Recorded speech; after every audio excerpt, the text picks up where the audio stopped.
Chapitre 260, cela devrait suffire. 1. Ne me dites pas que c'est. Le chevalier, en entendant les mots de Guilain, écarquilla soudain les yeux comme si quelque chose venait de se déclencher dans son esprit. Bien qu'il n'y ait pas pensé immédiatement parce qu'il ne résidait pas ici, la vague de monstres du royaume de Turian était célèbre même dans d'autres nations.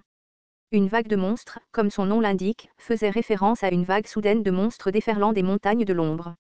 Les monstres qui éclataient en de telles vagues ravageaient diverses parties du royaume de Turian. Ainsi, des forteresses furent construites le long de leur chemin prévu pour bloquer leur avancée.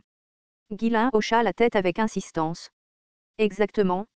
Bientôt, même les monstres cachés sortiront en masse. Il n'est pas nécessaire d'aller les chercher. Nous devons juste nous préparer. Ag. Les chevaliers grimaçaient de consternation. Ils avaient déjà chassé un nombre extraordinaire de monstres en suivant Guilain. C'était déjà assez horrible, mais maintenant ils allaient faire face à des monstres grouillant en meute. Rien que d'y penser, ils s'évanouissaient. Cependant, Guilain arborait un sourire joyeux. N'est-ce pas pratique qu'ils viennent chez nous pour mourir? Dans des moments comme celui-ci, tout dépend de qui en ramasse le plus. Oui, monsieur. Kea, écoutant l'échange, inclina la tête avec curiosité et demanda. Mais, monseigneur, comment savez-vous qu'une vague de monstres est sur le point de se produire? Il était bien connu que des monstres descendaient périodiquement des montagnes. Cependant, si le moment d'une vague était imminent, les gens de la forteresse se préparaient frénétiquement. Pourtant, tout semblait aussi normal que jamais, comme si personne ne savait qu'une vague de monstres arrivait. Guilain répondit nonchalamment. À cause de nous. Excusez-moi. Nous avons attrapé tellement de monstres. Des centaines de chasseurs mettraient des mois à chasser ce que nous avons attrapé en quelques jours, n'est-ce pas? Et tu penses que la capture de nombreux monstres déclenchera une vague? Exactement. C'est comme ça que fonctionnent les monstres des montagnes de l'ombre. Est-ce que ça a du sens? C'est ce que j'ai entendu quelque part. Quoi qu'il en soit, préparez-vous. Quand vous en attrapez autant, vous pouvez vous attendre à ce qu'il se présente. Kay regarda Guilain avec une expression sceptique. Guilain débitait toujours des remarques absurdes, mais l'absurdité qu'il prononçait se révélait toujours vraie, ce qui rendait difficile de le contredire. Personne n'avait encore compris la véritable cause des vagues de monstres. Le royaume de Turian avait envoyé de nombreuses équipes d'enquête au fil des ans pour en trouver la raison. Cependant, chaque expédition ne revenait qu'avec de lourdes pertes, ce qui conduisait le royaume à abandonner toute enquête plus approfondie. Ainsi, lorsque quelqu'un comme Guilain, même pas de Turian, parlait comme s'il connaissait la cause, la suspicion était inévitable. Kay conclut, c'est trop de réflexion pour moi. Mieux vaut ne pas trop y penser. Je suis plus fort quand je ne réfléchis pas. D'une manière pas trop différente de Claude, il décida d'accepter simplement les instructions absurdes de Guilain sans poser de questions. Bien sûr, même Guilain ne connaissait pas la cause exacte. Le mystère n'avait pas été résolu dans sa vie passée, alors comment pouvait-il le savoir? Il savait seulement par expérience que lorsqu'il cassayait une certaine quantité, les monstres envahissaient inévitablement. Pour l'instant, c'était suffisant.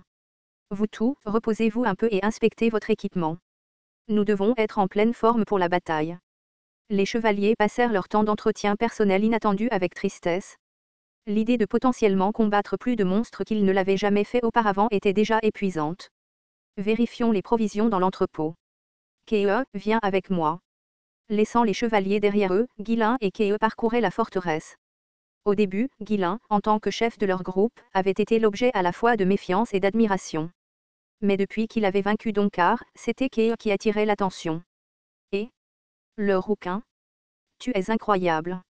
Dire que tu as battu Donkar. Tu es maintenant le plus fort de cette forteresse. Allons chasser ensemble un jour. Partout où ils passaient, les acclamations et les louanges pleuvaient sur eux. Au début, Keo semblait déconcerté par toute cette attention. Mais bientôt, un sourire suffisant se répandit sur son visage, et il passa ses doigts dans ses cheveux. Ouf, alors je suis vraiment le plus fort, hein. À la réflexion, il semblait tout naturel qu'il mérite une telle reconnaissance. Il avait simplement oublié sa valeur en restant dans cet étrange domaine avec des gens particuliers.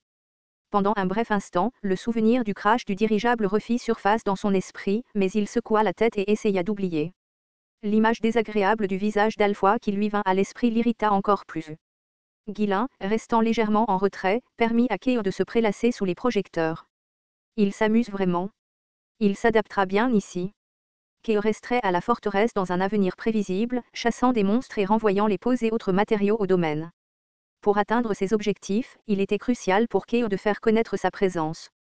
Bâtir une influence et s'établir en tant que leader rendrait la vie dans la forteresse beaucoup plus facile. C'est pourquoi Guilin avait délibérément organisé un affrontement entre Keo et Donkar, lui donnant ainsi l'occasion de se démarquer et d'être reconnu.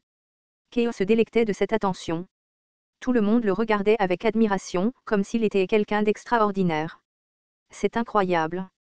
Complètement différent de quand j'étais au domaine. Je veux rester ici pour toujours. Il avait l'impression d'avoir gâché sa vie avant cet instant, comme s'il avait été trompé. Son estime de soi s'est envolée. Ceux du domaine étaient tout simplement extraordinaires, il ne manquait de rien. Guilin se promenait tranquillement dans la forteresse. Vérifier l'entrepôt n'était qu'une excuse. Son véritable objectif était de contribuer à faire connaître encore plus la renommée de Keo. Je ferai de lui la personne la plus connue de cette forteresse.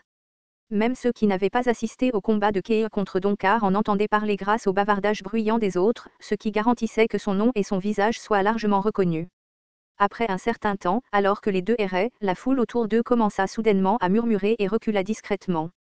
Bientôt, un groupe s'approcha de Keo. À en juger par leur tenue, il s'agissait de chasseurs. Keo les regarda d'un œil attentif, les jaugeant. Certains de leurs visages lui étaient familiers. Il faisait partie de l'équipe de Donkar qui s'était auparavant moqué de lui. Eh bien. Regardez qui c'est. Vous, bande d'abrutis, vous vous êtes moqué de moi la dernière fois, n'est-ce pas? Aujourd'hui, c'est votre dernier jour en vie. Morde d'effort. Keo grogna et s'avança, mais le chasseur principal agita frénétiquement les mains. Non. Nous ne sommes pas venus ici pour nous battre. Eh bien, je me bats. Parce que tu m'as insulté. Connais-tu le plus grand crime du monde? Qu'est-ce que c'est? Me blesser? Mourir? Avant que Keo ne puisse donner un coup de poing, Guilin lui attrapa le bras. Pourquoi? Je suis le chef, n'est-ce pas? Écoute d'abord ce qu'ils ont à dire. Keo fit la moue mais baissa le poing à contre-cure. Ce n'est pas parce que j'ai peur du Seigneur. Un bon chef écoute ses subordonnés, c'est tout. Guilin pouvait voir à travers les pensées de Keo et claqua la langue. Prenant l'initiative, il s'avança et demanda, qu'est-ce qu'il y a? Eh bien, eux. Le chasseur hésita, jetant des regards alternés entre Guilin et Keo. Il n'était pas très clair qui était le chef du groupe. Pourtant, c'était Guilin qui avait initialement dirigé le groupe. Serrant les dents, le chasseur s'adressa finalement à lui. Pouvons-nous rejoindre votre groupe? Nous rejoindre? Oh ouais. Nous pourrions continuer à chasser seuls, mais il semble que nous ayons besoin d'une figure centrale. Guilin donna une réponse nonchalante, incitant le chasseur à élaborer à la hâte. Avec le départ de Donkar, notre groupe s'effondre. Ne serait-il pas préférable que vous nous absorbiez? Avoir plus d'alliés ici ne serait pas une mauvaise chose. La plupart des chasseurs formaient des groupes pour chasser. Le grand nombre de monstres rendait la situation trop dangereuse pour les petites équipes. Bien sûr, il y avait des chasseurs solitaires, et dans un endroit aussi peuplé que la forteresse, certains ne rejoignaient des groupes que lorsque cela était nécessaire. Cependant, former un groupe stable et organiser des chasses à grande échelle était bien plus avantageux. Donkar était le chef du plus grand groupe de la forteresse. Avec sa mort, les chasseurs qui l'avaient suivi se retrouvèrent dans une position précaire. Keo s'avança à nouveau. Alors, tu dis que tu veux devenir mes subordonnés? Non, pas des subordonnés, juste des compagnons de chasse. Ça me semble être des subordonnés. Je suppose que ça pourrait ressembler à ça. En vérité, ils avaient été les subordonnés de Donkar. Officiellement, ils étaient des compagnons, mais la hiérarchie existait toujours, même dans les groupes informels. Keo hocha la tête avec détermination. Très bien, je t'accepte comme mon. Pft. Guilin frappa l'arrière de la tête de Keo avant qu'il ne puisse finir. Aïe. Pourquoi m'as-tu frappé? Je suis le chef, tu te souviens? Ce n'est pas comme ça qu'on gère ça. Alors comment dois-je gérer ça? Observez et apprenez pour l'instant. Et, combien d'entre vous reste-t-il? Le chasseur réfléchit un instant avant de répondre. Si vous incluez ceux qui sont encore en train de décider, peut-être une centaine. Les autres ont déjà rejoint d'autres groupes ou ont décidé de ne pas rejoindre un groupe du tout. Très bien, alors amenez tous ceux qui veulent se joindre à nous. Je vous attendrai à l'auberge. Faites passer le message, tous ceux qui veulent se joindre à nous sont les bienvenus. Plus on est de fous, plus on rit. Nous ne refuserons personne. L'union fait la force aussi. Guilin n'avait pas dit qu'il ne tiendrait pas les déserteurs pour responsables. Cependant, les chasseurs qui ne le connaissaient pas bien hochèrent la tête avec empressement et une expression joyeuse. Ouais. J'en amènerai autant que je peux. Plus il y avait de membres dans le groupe, plus les chasses seraient sûres. Bien sûr, cela signifiait aussi que la part de chaque individu serait plus petite. Il était naturel que ceux qui avaient de meilleures compétences et de plus grandes contributions prennent une plus grande part du butin. Cependant, le groupe de Guillain était différent. Leur vitesse de chasse était étonnante, et malgré cela, il n'y avait pratiquement pas de blessures graves ou de décès. Si les membres individuels n'étaient pas très compétents, de tels résultats auraient été impossibles.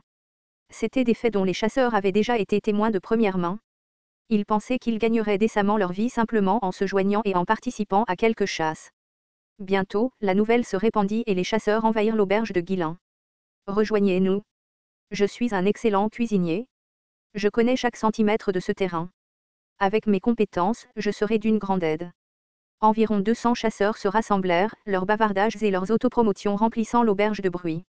Assis à la table centrale, Guillain sortit une pile de documents et déclara « J'accepte chacun d'entre vous.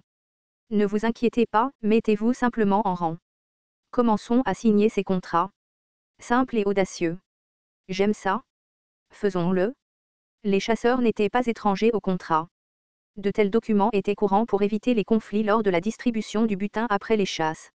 Cependant, les contrats dans les zones de non-droit étaient souvent une farce.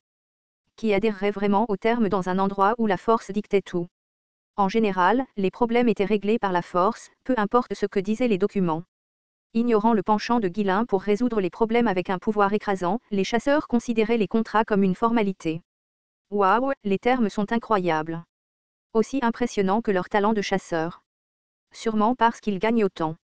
Quelle générosité! Les chasseurs souriaient largement en lisant les termes du contrat. Il n'y avait pas de distribution basée sur les contributions individuelles. Au lieu de cela, la part donnée à chaque membre était bien plus généreuse que celle offerte par les autres parties. Selon le contrat, tous les matériaux, à l'exception des peaux et des tendons, seraient divisés de manière égale. Cela signifiait essentiellement qu'ils pouvaient se relâcher et continuer à gagner de l'argent. Compte tenu de la vitesse de chasse dont le groupe de Guillain avait fait preuve jusqu'à présent, cela semblait être une opportunité rapide et lucrative. Cependant, certaines clauses ressortaient comme étranges. Un contrat de 30 ans. La participation aux batailles en dehors de la forteresse sur demande. L'exécution immédiate en cas de fuite. Et si vous voulez résilier le contrat, vous devez restituer tout ce que vous avez gagné jusqu'à présent. Ce n'était pas comme les contrats classiques entre chasseurs. Spécifier une durée fixe ressemblait à une conscription forcée. L'un des chasseurs hésita avant de demander « Avons-nous vraiment besoin d'une durée déterminée ?» Les chasseurs se rassemblent et se séparent selon les besoins. C'est ce qui s'est passé avec le groupe de Donkar après sa mort, n'est-ce pas? Guillain répondit avec un sourire bienveillant, il s'agit de rester ensemble sur le long terme. Mais je peux ajouter une clause, si je meurs, le contrat devient nul. De plus, je partirai d'ici dans quelques jours. Quand je serai parti, Keo ici présent sera votre chef. Assurez-vous de le suivre. Les chasseurs échangèrent des regards sournois. En d'autres termes, il leur suffisait de tuer cet homme pour annuler le contrat à tout moment. Alternativement, ils pouvaient organiser un « accident » pour Keo pendant l'absence de Guillain. Cela rendait effectivement la durée du contrat sans signification. Ils pouvaient en récolter les bénéfices et partir quand cela leur convenait. Bon, signons maintenant, s'exclama un chasseur avec enthousiasme, incitant les autres à se précipiter pour signer également. Pendant ce temps, les chevaliers Fenris qui regardaient cette scène serraient les mâchoires. Pauvres bâtards! Ils pensent vraiment qu'ils peuvent tuer le seigneur. Finalement, ils seront tout ramenés au domaine. Même après le départ de Guillain, Keo et les chevaliers resteraient. Les chasseurs ne trouveraient pas si facile de s'échapper. Une fois les contrats finalisés, Guillain distribua généreusement des avances. Tiens, profite-en pour prendre quelques jours de congé et te reposer. J'ai beaucoup d'argent. Wow! Avant même de partir à la chasse, les chasseurs étaient remplis d'argent grâce à Guillain. Sans hésitation, ils se sont précipités dans le quartier des divertissements de la forteresse, buvant et faisant la fête. Ce comportement était similaire à celui des mercenaires. Les chasseurs, toujours conscients qu'ils pouvaient mourir à tout moment, vivaient l'instant présent et célébraient sans retenue. La nouvelle se répandit que Guillain distribuait de l'argent, de plus en plus de chasseurs arrivaient chaque jour, impatients de signer des contrats. En peu de temps, plus de 300 chasseurs lui avaient prêté allégeance. C'était un nombre considérable atteint en un temps étonnamment court. En regardant les chasseurs gaspiller leur argent dans des festivités nocturnes, Guillain sourit. Bien. Avec un tel nombre, ce sera plus que suffisant pour les faire sauter tous ensemble des murs. Il vaut mieux combattre les monstres de front. C'était le credo de Guillain.